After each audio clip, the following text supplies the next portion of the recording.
Friend come थोड़ा सा relative kind of experience था वो, मतलब क्योंकि normally I avoid managing friend, neighbours and relatives. उनका पैसा मैं आई नॉर्मली, मतलब एक बहुत ही बढ़िया एडवाइस मुझे जब मैंने मेरा करियर शुरू किया था, तो तब मेरे एक सीनियर से मिली थी कि भाई कभी भी फ्रेंड्स, नेबर्स और रिलेटिव्स का पैसा मत मैनेज करना, एटलीस्ट उनके पास खुद होके तो कभी भी मत जाना।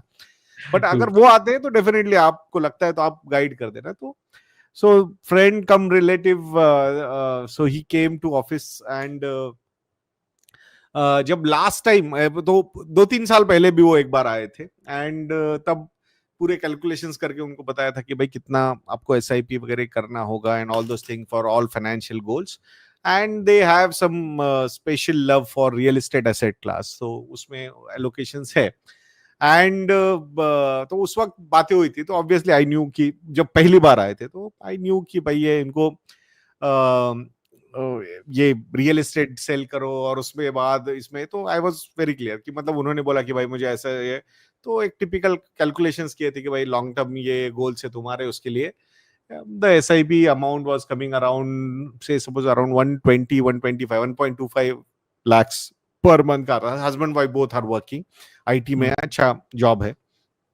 सो तब तो मतलब ही वाज लाइक, अरे मतलब एक दिमाग में ये होता है ना कि एसआईपी करनी है यार, और अच्छा परिमल का कुछ बिजनेस है इसमें, तो अपन मतलब उसके पास जाके पूछ ले, मतलब कर लेंगे। तो उनको ऐसा लगता है कि 10-15 हजार की एसआईपी कर सकते हैं यार हम, मतलब तो जब मैंने वो नंबर्स बताए तो उनको ऐसा लगा ये क्या बात कर रहा है यार, ऐसे थोड़ी होता है, इतना कौन पैसा इन्वेस्ट करता है इसमें। सो अब इस पे मतलब reaction, the best part is की मैं खुद होके उसके बाद डिस्कशन होने नहीं देता हूँ वो चीज। तो वो जो भी है भाई, यही डिस्कशन में सब चीजें अपना we will have to complete.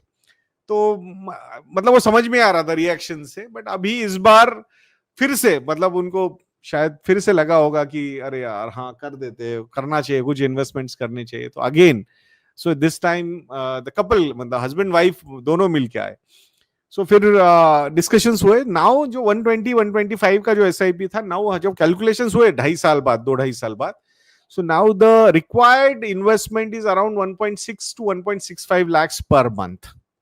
Okay, अभी भी कैपेसिटी है, उस वक्त भी काफी कंफर्टेबल कैपेसिटी थी। अभी जो है ना कैपेसिटी ऐसी है कि now this is the saving they have every month. दोनों हस्बैंड वाइफ अच्छा जॉब कर रहे हैं, तो सैलरी अच्छी है, इन हैंड सैलरी भी अच्छी है, सेविंग आराम से इतनी हो रही है जितना सजेशन है। अब उनको लगा यार ये क्या बात हुई, लास्ट टाइम तो कुछ अलग, मतलब शायद ऐसा था इस बार कि इस बार मतलब वो कौन सी मूवी है अपना लगे रहो मुन्ना भाई, वो जो इनिशियल डिस्कशन नहीं होता कि 10 बिल्लू कितना, मतलब 10, वो बोलता है नहीं, पहले वो बोलता है 20, उसको लगता है 20,000, 20, अरे यार 30,000 ले ले यार तू। तो उस टाइप से वो डिस्कशन, वो 30,000, 40,000, वो बोलता है नहीं 5 लाख, 2.5 लाख, तो उस तरीके से। तो मतलब मुझे समझ में नहीं आ रहा कि हो क्या रहा है ये। तो मतलब दे प्रिपेयर्ड कि हाँ इस बार हम थोड़ा सा ऊपर का नंबर बताएंगे परिवार को।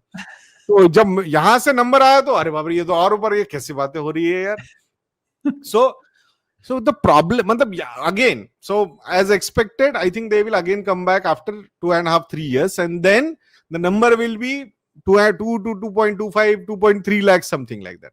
So the point is that कि यहाँ पे lesson क्या लेना अभी, this is personal finance. Again, a lot of people will say कि ये कैसे बातें करते हैं, ये practical भी है क्या, ये numbers कैसे हो सकते हैं। See, again, this is personal finance.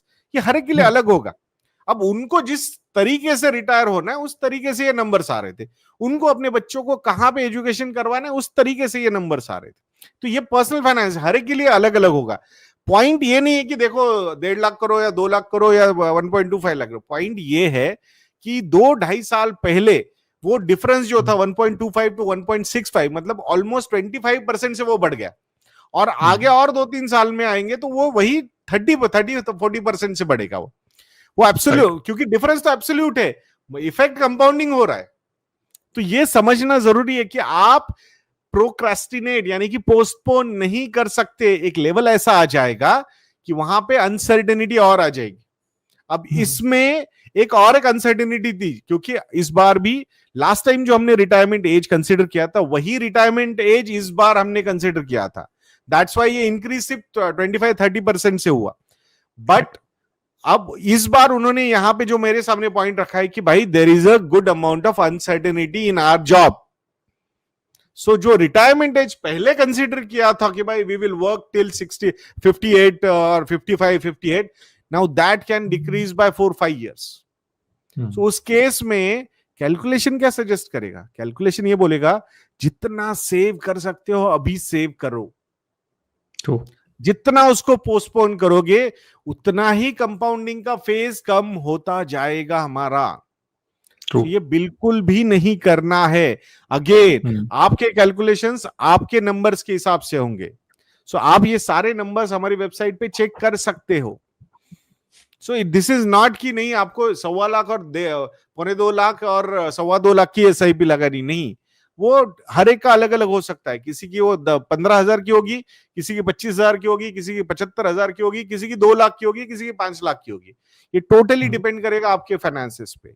Again जैसे हम हमेशा बोलते हैं कि जो इन्वेस्टमेंट प्रोडक्ट, जो म्यूचुअल फंड एक इन्वेस्टमेंट प्रोडक्ट अगर 500 रुपए का इन्वेस्टमेंट करने वाले के लिए अच्छा है, तो 500 करोड़ रुपए करने वाले के लिए वो सबसे अच्छा हो सकता है, बिकॉज उसमें सिंप्लिसिटी है, ये समझना है। सो अगेन इसीलिए सॉल्यूशन हमारे पास बहुत बढ़िया है सिंपलिस्टिक वे से। व्हाट इज मोर इंपॉर्टेंट कि इफेक्ट लाना, उसमें इफेक्टिव बनाना इस सॉल्यूशन को, that is more important for us.